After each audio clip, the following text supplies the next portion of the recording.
स्वागत है आपका इस सीरीज के आखिरी वीडियो में। एल्बर्ट आइंस्टाइन अपने आखिरी दिनों में एक ऐसी थियरी की तलाश में थे जिसकी मदद से वो ब्रह्मांड के सभी पहलुओं का वर्णन कर सके, यानी एक कण के रूप से एक ब्लैक होल तक सब चीज को वो डिस्क्राइब कर सके अपनी थियरी के रूप में। सबसे पहली यूनिफाइड थियरी जो हमने अब तक देखी थी उसे गैलीलियो ने पेश किया था, और ये थियरी इतनी सिंपल है कि आज ये कॉमन सेंस बन चुकी है। गैलीलियो ने सिर्फ मोशन और रेस्ट को यूनिफाई किया था, लेकिन इसके बाद एंट्री हुई जेम्स क्लर्क मैक्सवेल, एक जीनियस साइंटिस्ट की, जिसने इलेक्ट्रिक और मैग्नेटिक फील्ड को यूनिफाई किया। और उनके आइडियाज पर अपने जीनियस दिमाग से थोड़ा और काम करके आइंस्टाइन ने स्पेस, टाइम, एनर्जी और मैस को यूनिफाई किया। 1919 में थियोडोर कलूजा ने अपने हाइपोथेसिस हमारे चहेते साइंटिस्ट एल्बर्ट आइंस्टाइन को भेजा था। आइंस्टाइन इस आइडिया से बहुत ज्यादा प्रसन्न हुए थे, जिसके बाद कलूजा ने इसे 1921 में फाइनली पब्लिश किया। इस थियरी को आज हम कलूजा-क्लेन थियरी के नाम से जानते हैं, और इस थियरी ने पहली बार ग्रेविटी और इलेक्ट्रोमैग्नेटिज्म, दो ऐसे फोर्सेस जो हमारे नजरिए में बिल्कुल अलग अलग है, को यूनिफाई किया था। दरअसल ये थियरी हमें बताती है कि हमारा यूनिवर्स असल में 4 डायमेंशंस में नहीं है, बल्कि यहाँ एक 5वां डायमेंशन भी है। इस 5 डायमेंशनल यूनिवर्स की ग्रेविटी बिल्कुल हमारे 4th डायमेंशनल इलेक्ट्रोमैग्नेटिज्म की तरह बिहेव करती है। पर कुछ ही समय में लोगों ने इस थियरी में दिलचस्पी खो दी, क्योंकि सभी के दिलों में ये सवाल था कि अगर वाकई में यूनिवर्स 5 डायमेंशनल है तो बचा हुआ एक एक्स्ट्रा डायमेंशन कहाँ गया, और हम इनमें ट्रैवल क्यों नहीं कर पाते। और इन्हीं सवालों ने इस थियरी को पूरी तरह से बर्बाद कर दिया।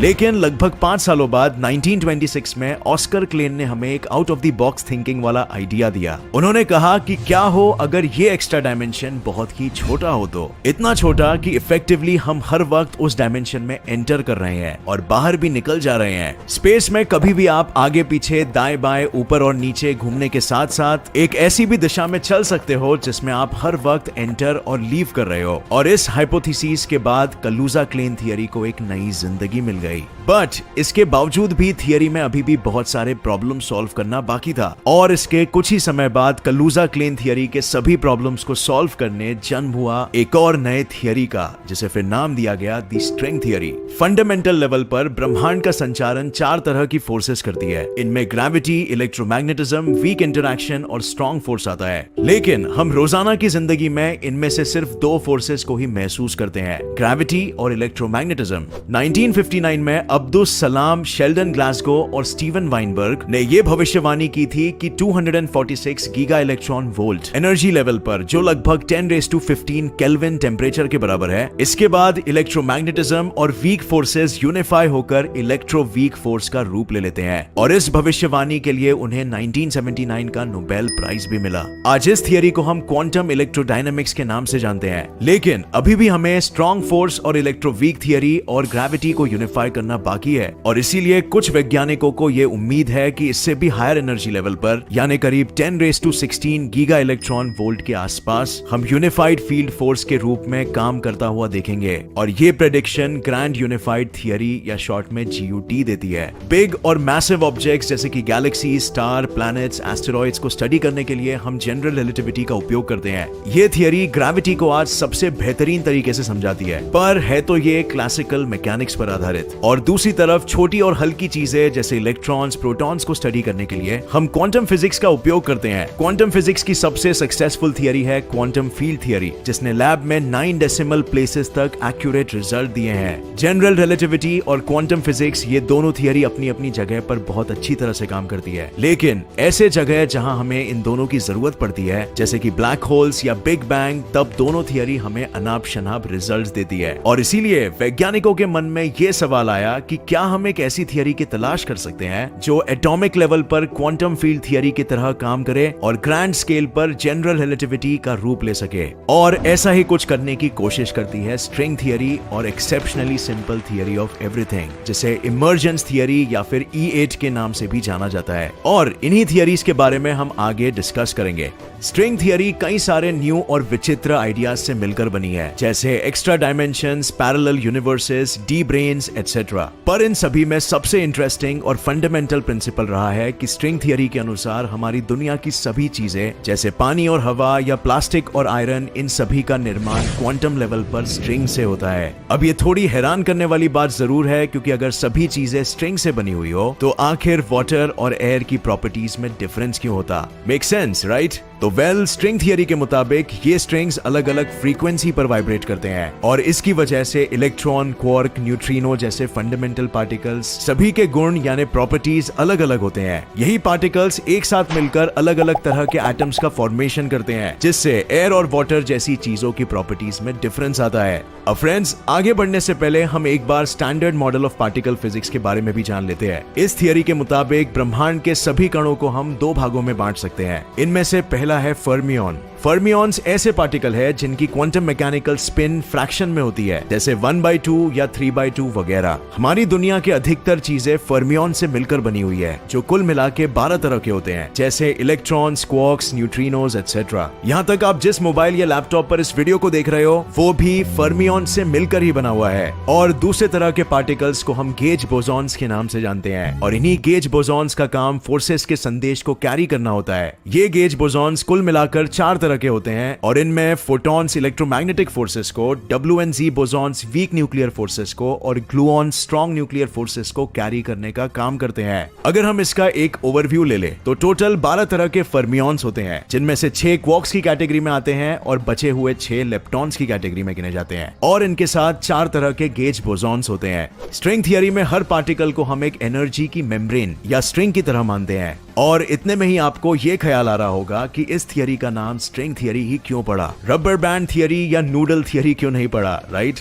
आखिर स्ट्रिंग्स में वो क्या खास स्पेशल चीज है जो दूसरे किसी ऑब्जेक्ट में नहीं? इस थियरी में स्ट्रिंग्स को लेने का कारण उसके हार्मोनिक्स है। जैसे जब हम एक गिटार स्ट्रिंग को प्लग करते हैं तो वो हर फ्रीक्वेंसी पर एक अलग अलग धुन देता है, और बिल्कुल उसी तरह स्ट्रिंग की अलग अलग फ्रीक्वेंसी पर वाइब्रेट करने की वजह से अलग अलग पार्टिकल्स का निर्माण होता है। लेकिन कोई दूसरे सिमिलर शेप के ऑब्जेक्ट जैसे रबर बैंड या नूडल्स में ऐसा नहीं हो सकता, क्योंकि जब हम उन्हें इलोंगेट करते हैं तो अपनी असली लंबाई को मेंटेन करने के बजाय वो और लंबे हो जाते हैं इलास्टिसिटी की वजह से, और इसीलिए ये ऑब्जेक्ट स्ट्रिंग थियरी में फिट नहीं हो पाएंगे, वरना एनर्जी कंजर्वेशन रूल का उल्लंघन हो जाएगा। स्ट्रिंग्स एक एनर्जी का फिलामेंट है, या दूसरे शब्दों में स्ट्रिंग्स खुद एनर्जी है, एक ऐसा एनर्जी जो वाइब्रेट कर सकता है। स्ट्रिंग थियरी ना सिर्फ पार्टिकल्स को यूनिफाई करती है, बल्कि साथ में यूनिवर्स के चारों फंडामेंटल फोर्सेस जो है electromagnetism, gravity, strong nuclear force और वीक न्यूक्लियर फोर्स, इन सभी को एक मॉडल में यूनिफाई करने की काबिलियत रखती है। लेकिन फ्रेंड्स, ये सुनने में जितना आसान लगता है उतना है नहीं। स्ट्रिंग थियरी के मैथ्स के कैलकुलेशंस फिजिक्स में सबसे कठिन होते हैं, और इस थियरी को सही रूप से काम करने के लिए कम से कम 10 डायमेंशनल स्पेस और 1 डायमेंशन टाइम होना जरूरी है, जिसके बारे में अगर गहराई से सोचा जाए तो कुछ इम्प्रैक्टिकल भी लगता है। आज हमारे पास लगभग 10⁵500 से भी ज्यादा तरह की स्ट्रिंग थियरी पॉसिबल है। वैज्ञानिकों का ऐसा मानना है कि स्ट्रिंग थियरी का हर एक वर्जन एक यूनिवर्स का वर्णन करता है, जो हमारे मल्टीवर्स के स्विमिंग पूल में कहीं तैर रहा होगा। इस मल्टीवर्स पूल में हमारा ब्रह्मांड भी है, बस अब हमें स्ट्रिंग थियरी के उस वर्जन की खोज करनी है जो हमें हमारे यूनिवर्स के बारे में बताता हो। लेकिन क्योंकि ये काम बहुत ही हार्ड है और पिछले कई सालों में हमें स्ट्रिंग थियरी के साथ कोई भी सफलता नहीं मिली है, इस वजह से जैक डिस्लर और उनकी टीम ने एक नया रास्ता हमें दिखाया है, और इस नई थियरी को हम exceptionally simple theory of everything या E8 के नाम से भी जानते हैं।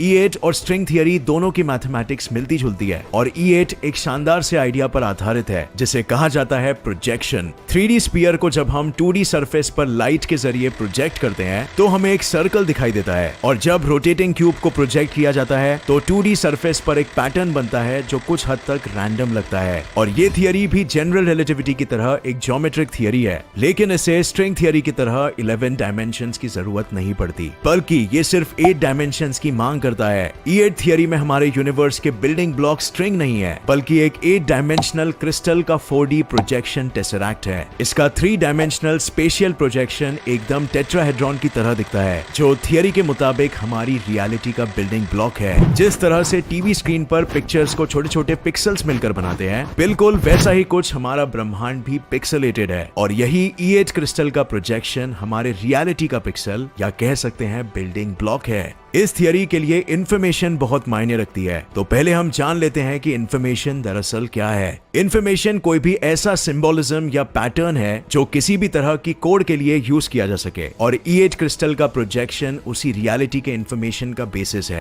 जॉन व्हीलर आइंस्टाइन के समय के मशहूर वैज्ञानिक थे और उन्होंने ही ब्लैक होल को उसका नाम दिया था। व्हीलर ने एक बार कहा था कि reality is made of information, और E8 थियरी भी बिल्कुल इसी पर आधारित है। E8 थियरी की खास बात यह है कि ये फोर्सेस के साथ साथ यूनिवर्स के फंडामेंटल कांस्टेंट्स जैसे Planck's constant, speed of light, gravitational constant etcetera की भी वैल्यू को एक्सप्लेन करती है कि आखिर क्यों इन कांस्टेंट्स की यही वैल्यू है। लेकिन फ्रेंड्स, अब भी ब्रह्मांड में समझने के लिए बहुत कुछ बाकी है। हमारी इंसानी थियरीज को बहुत सी समस्याओं को सुलझाना है और इंसानियत के क्यूरियस क्वेश्चंस का जवाब लाना है। और फ्रेंड्स, इसी के साथ होता है हमारे रिलेटिविटी पर इस क्रैश कोर्स का अंत। इस कोर्स को दोबारा जरूर देखना फ्रेंड्स, अगर आपको भी कोई कॉन्सेप्ट समझ नहीं आया तो। ये कोर्स को हमने बिल्कुल इसी मकसद से बनाया है कि हम सभी इंपॉर्टेंट कॉन्सेप्ट्स को आसान भाषा में कवर कर सके, और उम्मीद है आपका भी ज्ञान इस विषय में अब काफी ज्यादा बढ़ गया है। सवाल पूछना हमारे दिमाग की एक बहुत ही पावरफुल एबिलिटी है और इसे कभी भी दबाना नहीं चाहिए। और शुक्रिया ये सीरीज देखने का। उम्मीद है आपको ये पसंद आया। अब फ्रेंड्स, अपने सारे दोस्तों के साथ भी ये वीडियो जरूर शेयर करना, क्योंकि मैं जानता हूँ कि हिंदी में बहुत कम वीडियोस हैं जो इन्हीं साइंटिफिक कॉन्सेप्ट में डिटेल में जाते हैं। सो आप शेयर करें, उनकी भी हेल्प कर दोगे, और मिलकर ऐसे ही हम हमारे देश में विज्ञान को आगे बढ़ा सकेंगे।